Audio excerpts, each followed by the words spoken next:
Hello, everyone. Welcome to our virtual event space.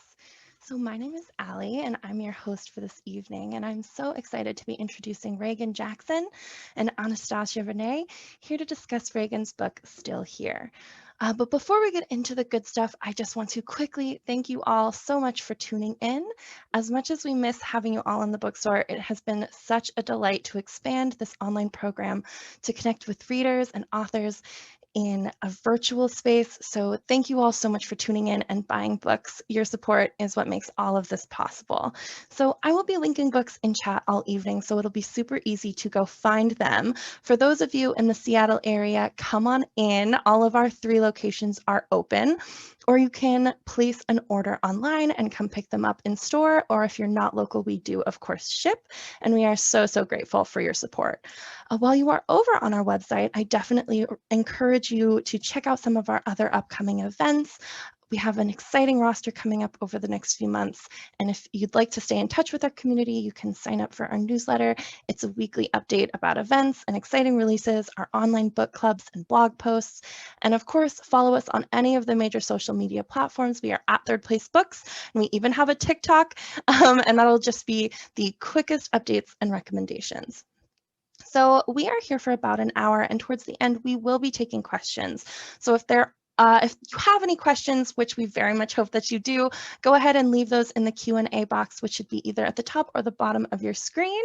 It is different than the chat box, which is great for virtual applause and connecting with each other. Let us know where you're from or your favorite latest read. But when it comes time for questions, please do make sure those end up in the Q&A so we can most easily find them. And finally, there are auto-generated closed captions available from the menu at the top or bottom of the screen. Select the live transcript button to enable or disable them. And I believe that that is all of my housekeeping. So without further ado, I am so thrilled to introduce Reagan Jackson, a multi-genre writer, activist, and international educator. She has written 3 collections of poetry: God, Hair, Love, and America, Love and Guatemala, and Summoning Unicorns, as well as children's books, and has been included in numerous anthologies.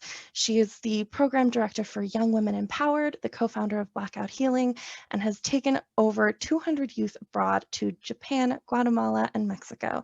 Her book, Still Here, a South End mixtape from an unexpected journalist, is a collection of some of her most grounded and meaningful work in journalism.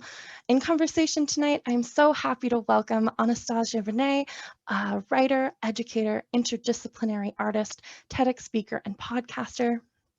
She is the author of V and Forget About It, in addition to forthcoming Here in the Middle of Nowhere and Side Notes from the Archivist. Recently, they were selected as part of the list of queer artists of color dominate 2021's must-see LGBTQ art shows by NBC News. They've been the Seattle Civic Poet, Hugo House Poet in Residence, and Artist Fellow. Their work has been anthologized in Home is Where You Queer Your Heart, Furious Flower, Seeding the Future of African American Poetry, and elsewhere. She has received fellowships and residencies from Cave Canem, Hedgebrook, Vona, Ragdale, Mineral School, and the New Orleans Writers' Residencies. So thank you both so very much for being here. I am so excited to be a fly on the wall for this conversation. If you need anything, of course, give me a shout. I will be listening, and the same goes for all of you in the audience. I will be in chat, so scream at me if you need anything. And with that, I'm going to pass the stage to our authors. So welcome. Thank you, Allie. Thank you. I love that. I'm always like, we do a lot of stuff. Like, when do we have time to live these 8 lives that she was just talking about? I don't know. I always think the same thing, and I'm like, ooh, when I hear your bio, I'm like, man, I really wish I could meet this person. Oh, I know this person. I know her. I know her. So I'm always just like, wow.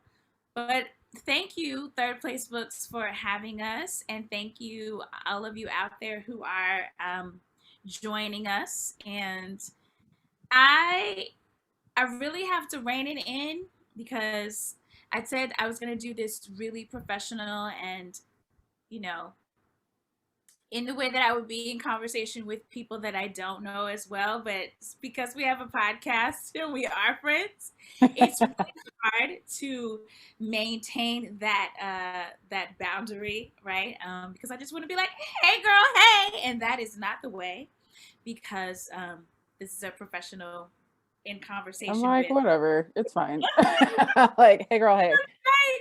I'm trying because but so I have to allow myself just to gush about you.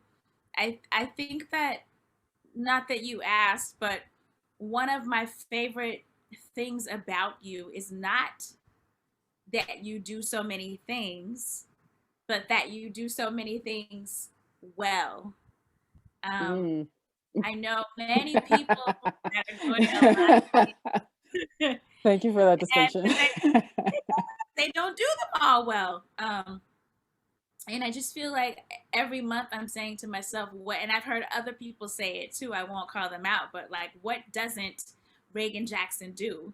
What isn't she a genius at? Like, what, or what else? What else can she do? She's done so many things. And I think that's amazing. And the second thing I really, really appreciate about you is that you're doing the things, you're doing them well, and you are so invested. um, we talked about it sometimes to a fault, right? Mm. Just giving of yourself creatively and in other ways. So just wanted to say that to you. I don't know if I've ever told you, but I wanted to tell you that in front of everybody, transcript and everything. I want you to Aw, know that. thank you. Thank you And for that.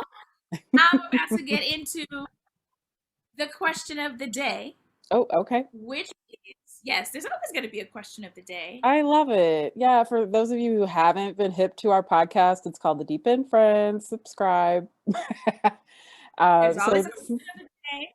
yeah, there's always a question of the day. This is definitely a moment where I'm like, oh, I missed doing the podcast. It's been a minute. So hit me with that question. Let's see if I stayed ready. Okay. This question of the day is more bookish rather than heartish, but it's like, what has been the biggest epiphany you've had um, while writing Still Here? Like, maybe you've had many epiphanies, but what's the biggest epiphany you've had? Well, okay. So to be transparent about the process of writing this book, it wasn't like I just sat down and was like, I'm going to write this book. It was like I was a journalist for 6 or 7 years and just sat down with my body of work and realized I'd written like over 100 articles.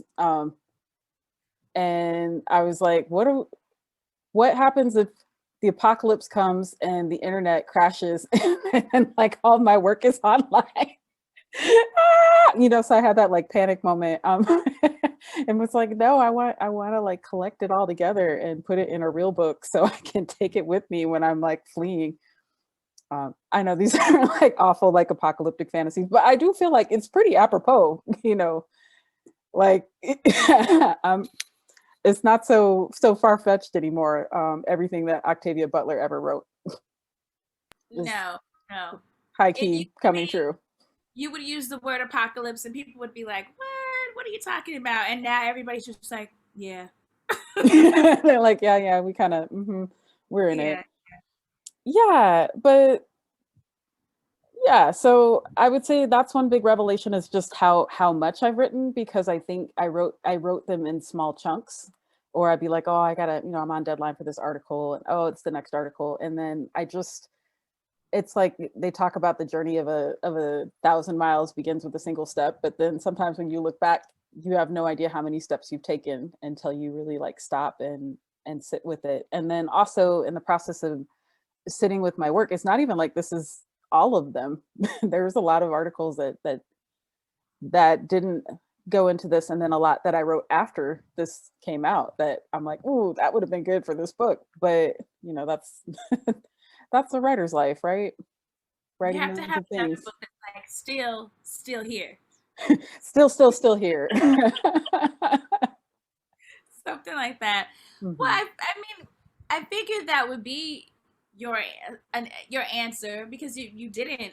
I think it's a misnomer that people think writers just sit down and write everything all at once. You know, by the time they read it, you could have been writing it for 5 years, for 10 years, for 1 month. No one knows, but it doesn't all come at once. And so, I guess after it's been published and people have been reading it, have you had any like post epiphanies based on what people have said to you after they've read the book or after you've had a chance to like see it sitting on your coffee table?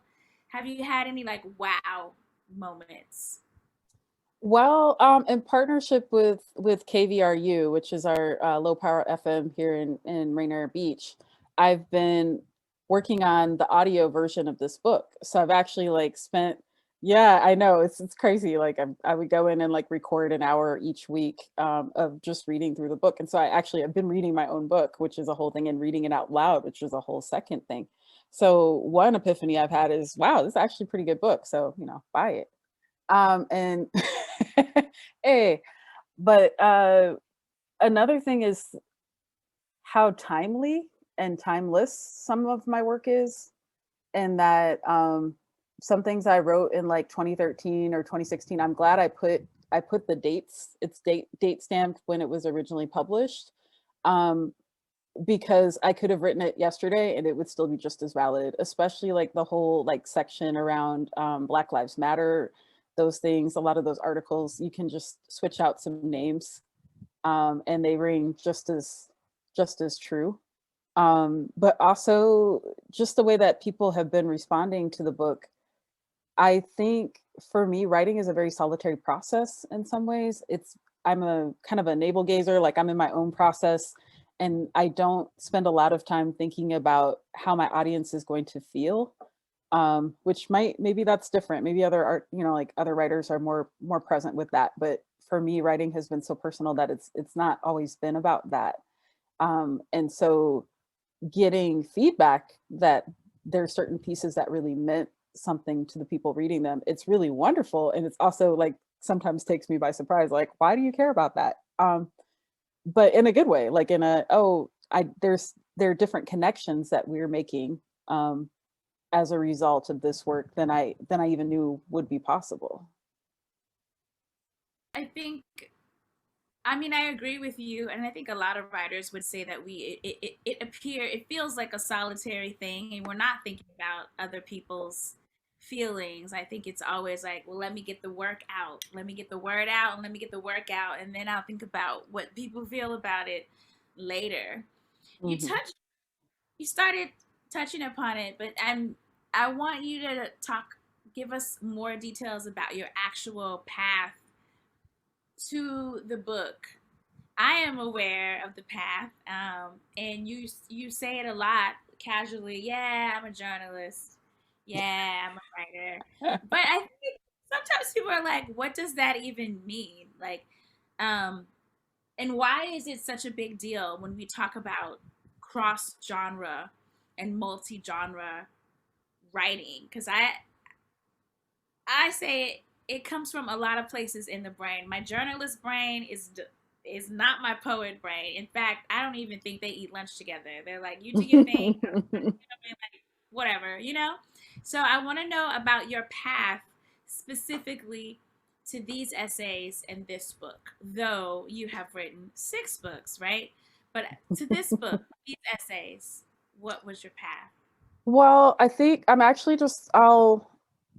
going to read the first excerpt from the book, which I think kind of addresses that. So the way that the book is structured is that it starts with kind of a short memoir piece around my path.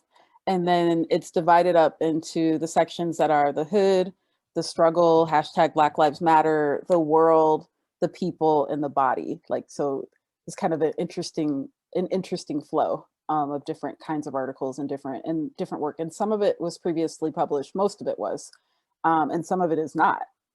So that's a whole other thing. But yeah, I'm gonna read this excerpt and then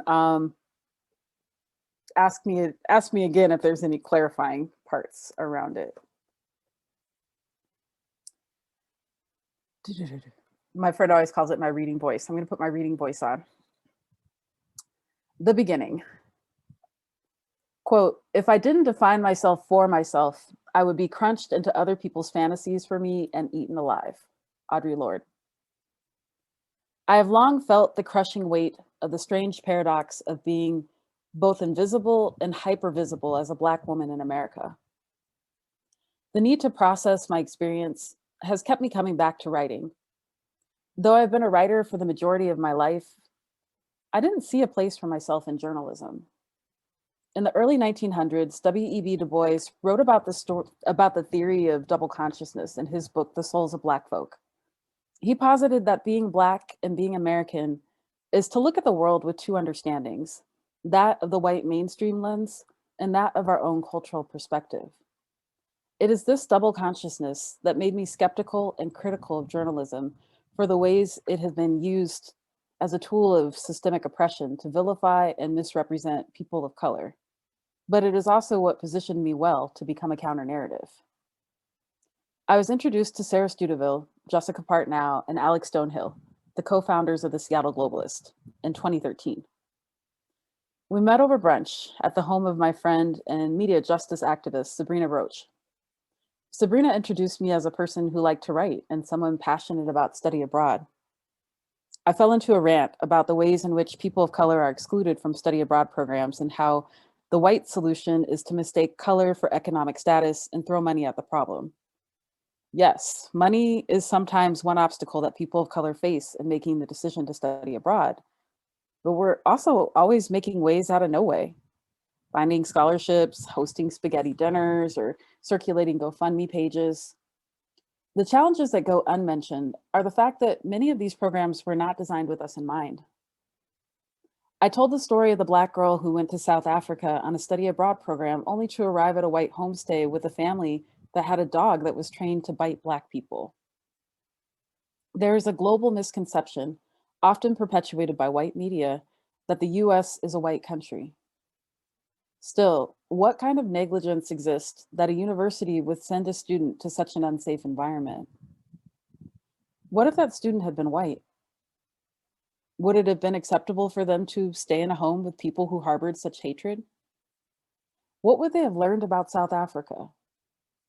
I shared my own experience of being Black in Spain on a predominantly white program and the microaggressions I experienced both in the group of my peers and in the host country itself. Alex turned to me and said, "That sounds interesting. You should write about it." We joke later that that's his tagline. I had unwittingly pitched my first story. I went home and wrote a couple of pages and emailed it to him. To my surprise, he published it with minimal edits and sent me a check. Like millions of people, I had a blog.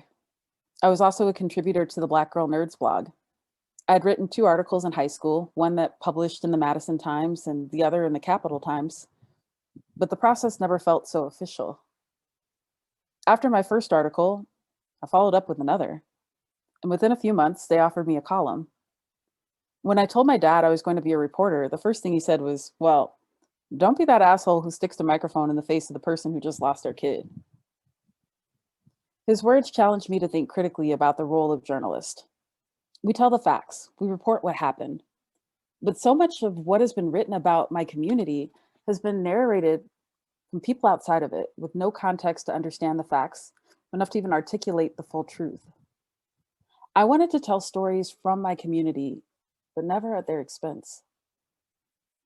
Through years of conditioning by white media, we have been taught that journalism is sensational, concise, and didactic, and should be narrated without emotion or bias. That is not who I wanted to be or how I wanted to write. I needed to create a new paradigm of ethics. I have biases, lots of them, and opinions and perspectives, and I didn't want to leave them out, but rather use them to reframe the news. I wanted to tell more complete stories, to create a space for nuance and balance, authenticity and perspective. Could I do this? Could I be the journalist that didn't lose myself or my voice? There was no guarantee that this was possible. I had no roadmap, but the Globalist was new too, just barely 6 months off the ground. The PI had closed its doors and the Seattle Times seemed to be in a decline. The Stranger had gone from indie to establishment.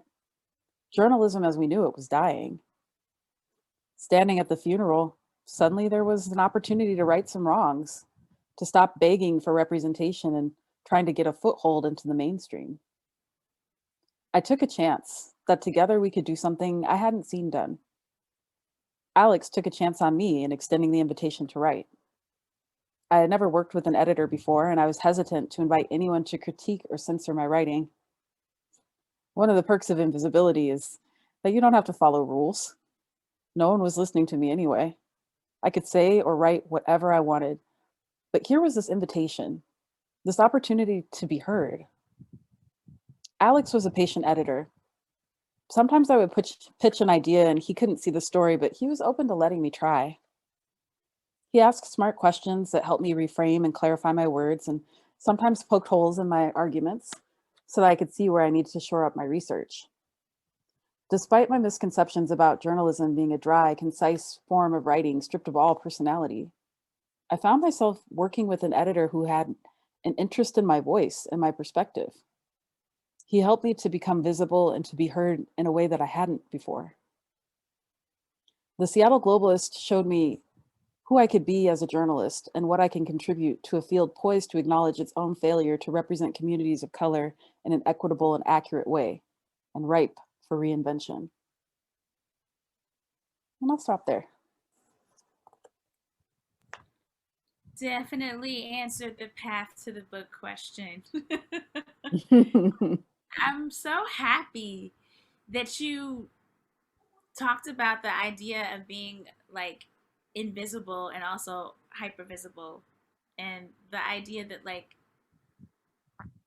you wanted to write for the community in ways that weren't what we had seen and what have been commercialized and stereotypical. I don't know, there's so much. That's one of my favorite essays, but that's one of the reasons why I can't say enough how important this book is. I I know that people with us want to hear from the book. I want to be in conversation with you, but I also want to share so much um, from the book.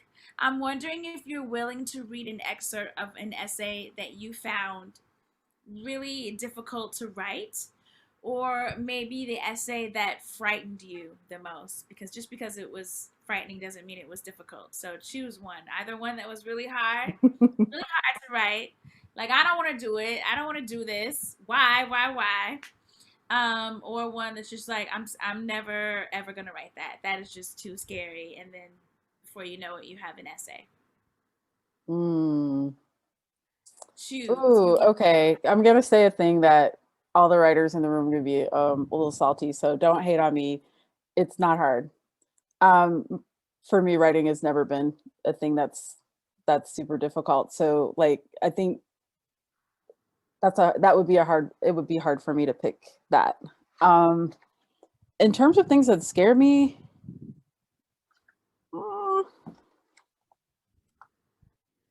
not so much. Not so much. I don't know.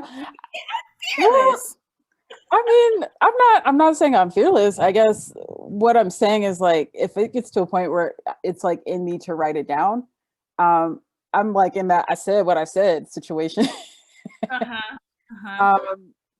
But I do think, well, okay, let me frame it this way too. Like some of these essays, some of the work that I have in this are work that I think of as expensive. Like I had to pay I had to pay something of myself for some of this work. So I'll read you an expensive excerpt because several of these that are in here are about things that I did in my life or things that happened to me or experiences I had that were really challenging to talk about, and that writing like in some ways has like helped me through. So I'm gonna read an excerpt from On Fear and Anger and Fighting Back, and that was originally published in the South Seattle Emerald, November 30th, 2016.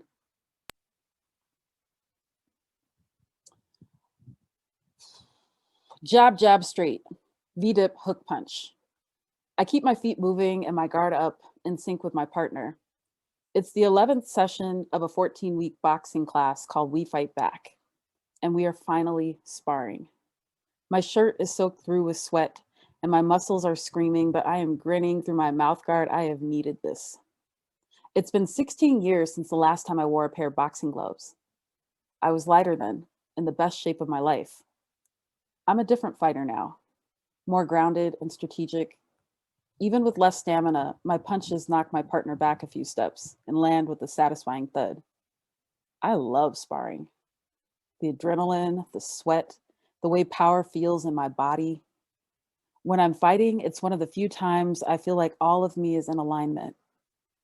My mind is never clearer. But my love of fighting has always been complicated by my relationship to violence. Throughout my childhood, my dad tried to get me involved in martial arts, but I considered myself a pacifist until middle school when bullying reached a fevered pitch. Though I never started a fight, almost daily the fight found me. I stopped worrying about hurting people and started worrying about them not getting hurt. A boy in my class hit me with a brass edge folder, slicing a gash just a quarter inch beneath my eye. Any higher and I would have been permanently blind. As it was, I had to get stitches. I was humiliated, but worse, I was angry. This was no casual emotion. It was a raw, primal, incredible Hulk anger, what bell hooks would call a killing rage. Every time I saw that kid, I wanted to smash his face in. I began to have violent fantasies, each more warped than the next. My rage became a source of shame and fear, confirmation that I was truly a terrible person. My parents were concerned. My dad kept pushing me to take karate, and I steadfastly refused because I didn't trust myself. I thought if someone taught me how to really fight, I might really kill someone. I didn't start boxing until my senior year of college. My junior year was simultaneously the best and worst year of my life. I moved to Spain to study Spanish and fell in love with cream sherry, flamenco music, and beach lounging. I also lost my best friend in a car crash, and I was roofied. I don't know what drug it was, but I still remember every moment. A stranger bought me a drink. I was perpetually at a party those days, so it was a pretty common occurrence. But almost as soon as I drank it, I knew something was wrong. I tried to convince my friends to take me home. They didn't want to leave the bar, so they put me in a cab. By the time I got to my apartment building, the drug had taken hold and I was completely immobilized. The cab driver had to carry me out of the car. He took me to the entrance of my apartment building and laid me across the marble steps. First, he paid himself by taking all the money from my pocket, and then he reached inside my shirt. My whole body was frozen, but I was lucid. I couldn't move, but I could scream and did. This was sufficient to scare him away. But then I lay there, alone, in the middle of the night on the street of a foreign country, feeling terrified and praying no one else would find me. I don't know how long it took before the drug wore off and I was able to feel my arms and legs again, but it felt like hours. I know I am lucky and that it could have been so much worse. Still, I had never felt so powerless in my life. The rage I had been so careful to suppress rose up in me larger than ever, and it would not go away. I was mad at my friends for abandoning me, the one time I needed them. I was mad at myself for being reckless, mad at God for taking my best friend, mad at every person, place, or situation that had ever made me feel powerless. It was the kind of fury that burns you from the inside out like acid. I had to find somewhere to put it. So I started boxing. After a year of boxing, I got the opportunity to move to Japan. I traded fighting for meditating. I didn't fight again for several years when I took up Taekwondo. I received my black belt in 2010, shortly before another travel opportunity took me away from my training. Getting my black belt was what cured me of fearing my own power. With skill came discipline, and being in control of my own body gave me the peace I had been searching for. I have endured an entire lifetime of people fucking with me. Even now, I feel like I'm constantly fighting to assert my humanity, to be allowed to live in this world. I think that's why boxing feels so satisfying. Because for 1 hour a week, when I feel the world pummeling me, I can finally punch back.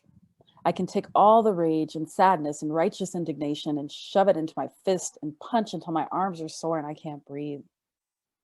Now, trapped in the waking nightmare of having a president-elect endorsed by the KKK, the fight has only begun. We have elected a bully who has effectively normalized openly racist, Islamophobic, and misogynist behavior. Hate crimes are already on the rise, and it's no surprise when I turn on the news and our nation's leader is up on rape charges, caught on video, unapologetically laughing about how he assaults women. Quote, so much of my life work has been wrapped around stopping male violence against women and challenging gender-based violence that I'm so sick of women being raped and murdered and brutalized and beaten, confessed Ann Matheson when asked what inspired the creation of We Fight Back. Matheson and Megan Murphy, both social workers, teamed up about 2.5 years ago to pilot the first class. Quote, I wanted to create an opportunity for women to fight and defend themselves from violence, but I wanted them to be able to do that for free, said Matheson. So I reached out to a friend of mine who's an MMA instructor. And I'll stop there. Whew, I forgot we were in conversation and I just wanted to be like,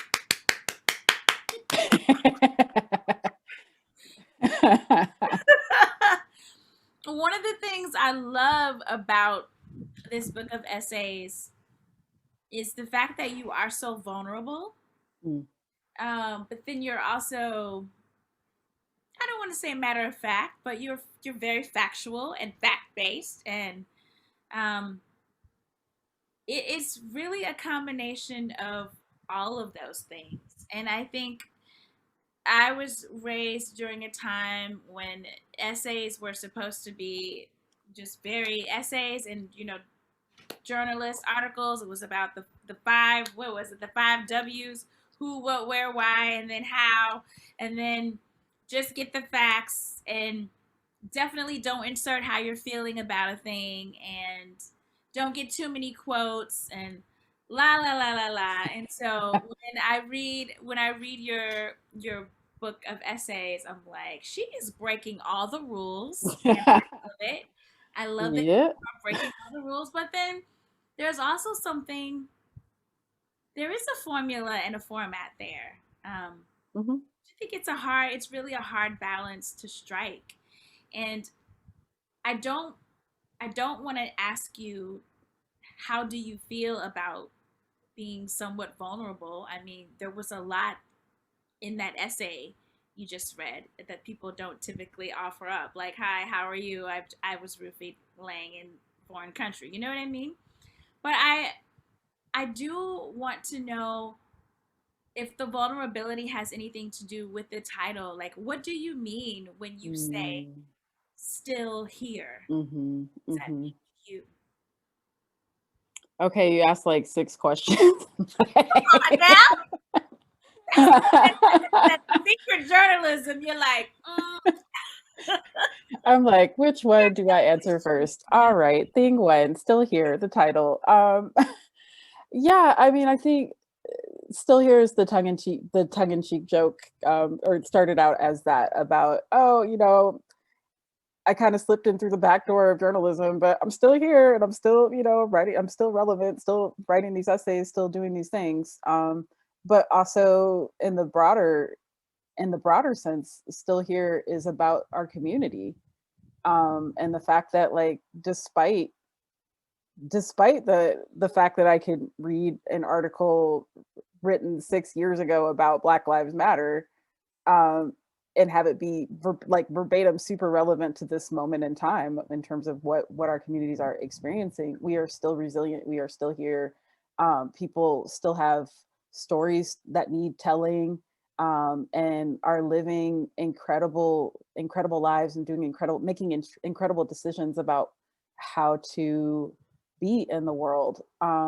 And so there's still a need for us to be here documenting those stories and providing platforms where people can be heard and seen and witnessed in their authenticity and the truth of what it is that they're contributing in ways that have been marginalized for far too long. So it's also just a reminder, like, we are still here. We still have voices, we still have community, we still have, you know, work that needs to be amplified. But in terms of like the vulnerability, that article, like, subsequently, like, from that article, I attended the boxing classes for We Fight Back, and then I partnered with those women after the fact to do boxing classes for the youth at Foster High School, and to have conversations about gender-based violence. And so, like, yes, it is super vulnerable and it is super personal to like share this story of assault. And you know, they say it's like the statistic is crazy, but they say like 1 in 4 women are raped or assaulted. And like, at first, the first time I ever heard that, I want to say I was a teenager taking a self-defense class for the first time with my mom. And I thought, that can't be true. Like, you know, just go to a grocery store and look around and see all these women and be like, 1 in 4, like, that's way, way too high. Like, it couldn't possibly be true. And then as I got older, I began to know who the 1 in 4 were. Like, they began to disclose. I actually went through a period of time where it was like all of these women confessing to me the things that had happened to them. It was very traumatizing and very hard, but also like what was really hard was how silenced they felt about these experiences, how threatened, how in many cases they were told, you can't say anything to anyone or I'll kill you or I'll harm you or I'll whatever. And, you know, never tell me I can't do something because this is the first thing I'm gonna do. Hold on, somebody's at my, this only happens on Zoom, right? Like, whoever it is, I can't answer. Just yell out, I'm still here. I'm like, really? Wow. Well, I had feedback, or I was gonna say some things, but like, let's just go with you. While you... Estoy trabando, lo siento. Gracias. Gracias. Que le vaya bien. Sorry, that's my neighbor. She's coming through with some plums. Hey, you need plums. I do. You need plums. I'm sorry, friends. This is what happens when you work from home. Yeah, these plums though. Yeah, if y'all need some plums, like, I got you. You got plums, you're still here, and they're nutritious, and how sweet. That's a very... Yeah, no, she's an awesome neighbor. Just shout out to Melda. I love you. Yes. Obviously, you're not watching this, but you know. Because she had something to do. Let us see. You might as well just hold up one. Let us see one. I'll let you see the whole bag. It's like plum abundance. And I'm laughing though. She obviously doesn't know I have a plum tree too. But she about to know I'm gonna get my plums and send some plums back. I want to hear at least one more excerpt from the book. I'm sure other people do too. And hopefully they will remember, like, oh my goodness, I need to get this book. And if I have it for myself, I need to get it for a friend or somebody else. But my last question, before you decide what your last excerpt will be, is who is this book for? I realized as you were writing the essays, you didn't have one person in mind, and we talked about it, right? You weren't exactly writing for people's opinions. You were writing because you had things to say. But now that the book is here, you've received some feedback, you've recorded it, listened to yourself more, you've had some distance from it. Who would you say the book is for? I think this book, part of it is for anyone who feels like they have a story that they haven't told or that needs to be told, or if you're in community and there's ways in which you're not seeing yourself equitably represented, like this book is for you to begin to interrogate your own relationship to your ethics around how to tell the truth in a way that is powerful and representative. um so yeah, like future journalists, future media makers, and then also just anyone who cares. You know, if you care about your community, if you care about Black people, you know, like this book is for you. If you don't care, it's cool. Don't buy the book. It's good. I'm I agree. I wish we could talk 2 more hours, but I would love it if you shared another one last excerpt, something that you just love. No, no, no, no rhyme or reason, just something that you love. Something that I love. Okay. I okay, that's like a whole different I'm like, that's different than what I was gonna read. So it's not queued up, but one that I love is my review of Get Out, which is hilarious. I legit hate horror movies, which, okay, so this is the scariest thing about Get Out is Black trauma. I hate horror movies. They linger. Yes, you actually despise movies. I hate them so much I wrote it in this book. Like long after the screen goes black, I'm reliving every cringe-worthy moment. So when I saw the preview for Get Out, I was like, wait, is this a horror movie or is this racism? Is this a horror movie about racism? Oh, hell no, I definitely don't want to see that. But eventually, I succumbed to curiosity and peer pressure. True to the genre, Get Out is a movie that lingers, but in a very different way than most. It's the subtle violence that gets under your skin. Writer and director Jordan Peele does a masterful job of creating scene after scene filled with microaggressions, white privilege run amok, and downright awkward racist interactions. The movie begins with Rose, Allison Williams, and Chris, Daniel Kaluuya, making googly eyes at one another, establishing themselves as a couple in love. All the Black women sitting in my row, myself included, gave a collective eye roll. Becky meets a brother. Okay, that's only the plot of like 900 other movies. Hashtag Save the Last Dance. Hashtag Guess Who's Coming to Dinner. Hashtag Othello. And Rose is the quintessential Becky. Perky and progressive, the daughter of parents who would have voted for Obama the third time if they could have. They discuss their plans for Chris to meet Rose's family. Chris asks if they know he's Black. Rose says no, because she is entirely too post-racial to have really noticed that he's Black, let alone mention that to her equal post-racial family. She also lets it slip that he is the first Black man she's ever dated. Yeah, right.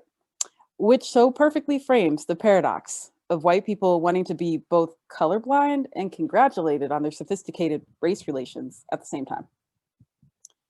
Chris calls his friend Rod, played by comedian Little Rel Howery, who tells him pretty much everything everyone in the audience is thinking. Don't go. This is a bad idea. Something isn't right. But of course, Chris goes anyway, because white people inviting you into white spaces with other white people that may or may not be cool is actually an everyday kind of thing.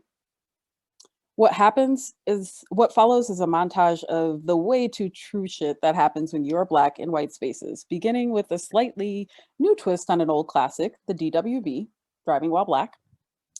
While on the way to the countryside, they hit a deer. It's jarring. They are both stunned. When the police officer arrives, though Rose was the one actually driving, he asks to see Chris's driver's license. One of them is stunned by this. One of them is not. You can guess who. So Rose pulls out her white feminist crusader cape after a short and snarky assertion of her white privilege. They're back in the car and on their way. Here you see the first crack in the lovey-dovey, we are a couple facade. It's that moment where two people realize they were raised differently and have completely different understandings of what just happened and why. Read the moment when Chris remembers that Rose is whiteness can be dangerous. Hashtag Emmett Till. And Rose realizes for 0.5 seconds that the post-racial bubble that she likes to live in might not have enough room for two. Throughout the movie, we watch Chris rationalize his relationship again and again, bestowing unsolicited silent forgiveness for all this bullshit simply being with Rose requires of him, and all the lies and mental gymnastics it takes to keep believing, quote, it's not that bad. Except it is that bad. When they get to the house, Chris can't wait to call Rod. This is a thing. When that crazy making racist thing happens, no matter how cool your white friend, colleague, or partner is, you have to call your black friends or family members to debrief because they actually understand how you feel and can make you laugh about it. Unsurprisingly, the humor in this movie is a big part of what makes it work. It's what kept me watching as the storyline drew us into the worst case scenario after worst case scenario. I promise not to drop any more spoilers. Everything you previously read takes place in the first 15 minutes of the movie. And come on, it's a horror movie. So you kind of know what's coming. Twists and turns, bloodshed, general scariness. But I will say that it was funny, it was scary, it was honest. And now I can't stop thinking about it and all. You can read the rest. Thank you, thank you, thank you, thank you. I was secretly hoping that you would read that one, but you can do whatever you like. But I felt like it was a win-win-win-win-win-win situation for me. I am gonna turn it over to third place for Q&A. Thank you, thank you, thank you so much for being in conversation with me. All right. Hello, I'm back. So I'm seeing that we have been kind of shy in the audience, which is totally fine. But I'm just going to remind everyone that if you have questions, go ahead and throw them in that Q&A box. And we always, always love to hear from you. In the meantime, I have some questions. Reagan, you said that writing is easy. So can you tell us more about your writing process? I just write. Okay. So I think that's what makes it easy, right? For me. But what I will say is I love it. It's just something I've always loved since I was a little kid. My mom always tells the story of this is how I learned to read, is because she always read books to me and I was like, oh, I love this. Tell me more stories. I'm into it. And then I was a kid who didn't I'm an adult as well that does not like a lot of redundancy. And so since she was always reading everything to me, I just assumed that that's what was going to happen for the rest of our lives. She was just going to read to me. And I was like, why should I learn how to read? You know how to read. We good. We're a team. And so she's like, if you want to be a writer, you have to learn how to read because all writers know how to read. And so I was like, oh, bet. Well, so that's how I learned. Because I was like, oh yeah, well, I'm a writer, obviously. It's just the thing I knew about myself. Is there a specific way that you go about choosing pieces to write about? Oftentimes they choose me. I'm just kind of out a lot in community and things happen and I'm like, ooh, I need to write about that. So it could be anything from a play to a political action to somebody who just, did something really important that I feel like it's just not getting enough attention or notoriety around, those kinds of things. So I have a question from, and if I missay your name, I apologize, from Metabelle that says, hi, Reagan. Thank you for sharing your powerful words with us. Any tips for people who struggle to write, even in a personal journal? Yeah. Okay. So this has actually become a thing because it is something that comes naturally to me. I've become a bit of a writing doula. I help people birth their writing. And what I would say is a lot of times the blank page can feel kind of intimidating. So it helps if you have a prompt or something that can start you off. So even if it's something just that's today I felt blank, or here's a thing that's going on in my mind, or I'm afraid of this. And then just starting sometimes with other people's words in that way, having a prompt or having a journal that has prompts in it is something that can feel a bit more accessible. And awesome that you came. Thanks. So, can you remember an experience where you really learned or saw in a new way that language had power? Or was there like a specific thing that you can remember that made you decide that you wanted to write? No, I mean, that just was who I am. So that came really early. But in terms of, I feel like I fall in love with writing all the time. Reading Beloved as a teenager, I was so in awe of the work that Toni Morrison did. Also into Zaki Shange's For Color Girls Who Have Considered Suicide, When the Rainbow Is Enough. My godfather gave that to me when I was 9. I wasn't ready to read it until, well into the end of my teenage years, but I had never seen poetry written in that form. I've read more like like William Blake, or, like just like the English, the English white poets, and the stanzas and things that rhyme, and, and I just had never seen anything that was so like jazz on a page. But yeah, I don't know. I just think that books make everything better. I love reading. I love the feeling that I get when I'm really deeply enmeshed in a world that an author has created for me, and that I love that I can go back to it again and again. Me too. So Stephanie says, are you going to hold a writing class again soon? Girl, I'm busy. Like, no. I say that. No, like I say that, and then it's not entirely true in that as my role as co-executive director through Young Women Empowered, I'm actually about to step into an 8-day writing camp with with 30 young writers. And I won't actually be teaching writing as much as I'll be working with chakra healing and working with breath work and meditation that helps prepare people to be able to sit down and write. That's another thing, Metabel, as well as when you do movement, it helps you to streamline your mind. Wonderful. So we are starting to head towards the end of our evening. So if anyone has questions, throw those in the Q&A now. And this can be, my question can be kind of for both of you. Do you have any books that you want to scream about right now? I mean, no. Yeah, that's the big one. Like, that's the one I'm here to scream about. About Still Here. I mean, I'm a book junkie. Obviously, there are books all around. There's always books I have in rotation. But I just want people to tell other people about Still Here. I think it's an important read. So I just want to scream about that one for now. Yeah, I mean, and all those other books we wrote before that. Buy those. There are 12 other books. Yeah, collectively we do. We have a whole shelf, right? Like of books that we've written or appeared in. So definitely read all of those, and then more to come. Like A's got a couple books coming out.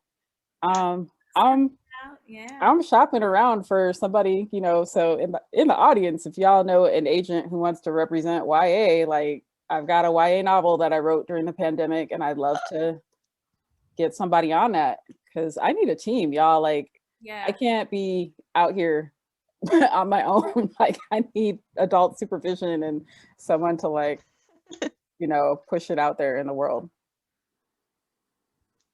Yeah. Can you hold up the book one more time? Yeah.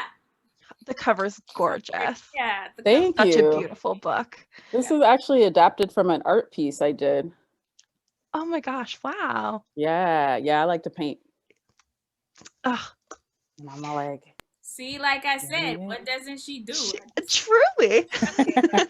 Carpentry eludes me. Basic plumbing, nope, can't do it. Well, you can't do yeah. everything, I Wait, guess. just wait. Next year you'd be like, and so today, it'll be Here at Why We Weld. right.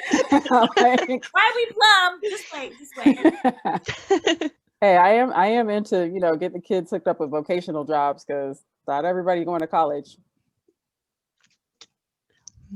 So, and plumbers make lots of money. I know, because I just paid one to replace all my sewer. Woo! All right. So you kind of already answered my final question. But my last question is for each of you, and it's what's coming next. And you kind of already touched on it, but if there's something specific that you want to say, now is the time. I'm gonna leave this question to be answered from our glorious and esteemed featured writer tonight.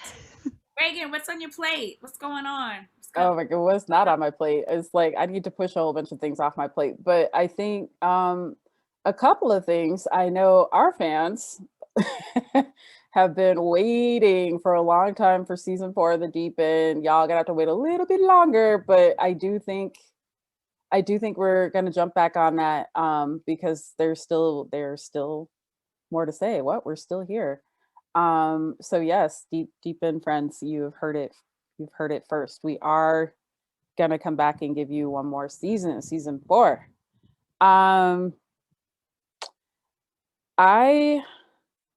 My big thing right now is I'm doing a lot of work with Young Women Empowered. I'm doing a lot of work with them because I'm their co-executive director. So what that is looking like is just tons and tons of programs that we're launching. So if you know of young women ages 13 to 18, gender nonconforming, non-binary, gender expansive youth who want community, who want to experience an opportunity for them to live into their highest potential, follow their dreams, get mentorship, and make cool friends and eat delicious food, then any of the programs that we're about to launch will be a good place for them. And we've got everything from farming to technology to writing to art to murals to podcasting with Lulu Carpenter at KVRU. And healing. That's the other thing that we're doing that'll be new this fall, is where a friend of mine had asked me, where are all the healers and where are all the healing apprentices? And I was like, I don't know, but I want to answer that question. And I want to give some women in our community who are healers the opportunity to connect with some young women who can learn what it is that they do from different cultural backgrounds, from different faith traditions. I think we have endured so much hardship and grief and trauma that that's a really important work to be done. And I'd like to also continue writing more books when I get a chance, but mostly I'm just trying to get these programs together and get them up and running, and then I will write again.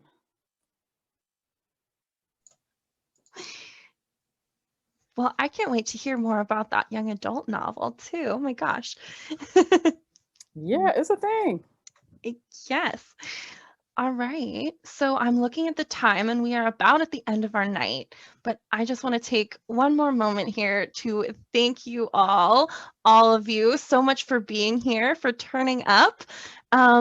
For all of you who would like to get your hands on a copy of Still Here, go ahead and follow those links. If you scroll all the way up to the top, there is a link to the copies of Still Here. There's also a link to the podcast. Go subscribe, go follow that as well.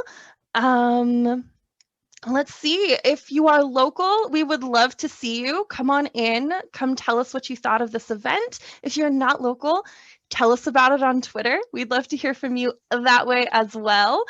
And I think from here, I just want to say one more huge thank you to both of you, Anastacia and Reagan. This has been such an absolute pleasure. And I think with that, it is time for us to say goodnight. So, shall we let the awkward waving commence? Good night, everyone. You can enjoy my Anna Green Gables puffy sleeve. I loved it.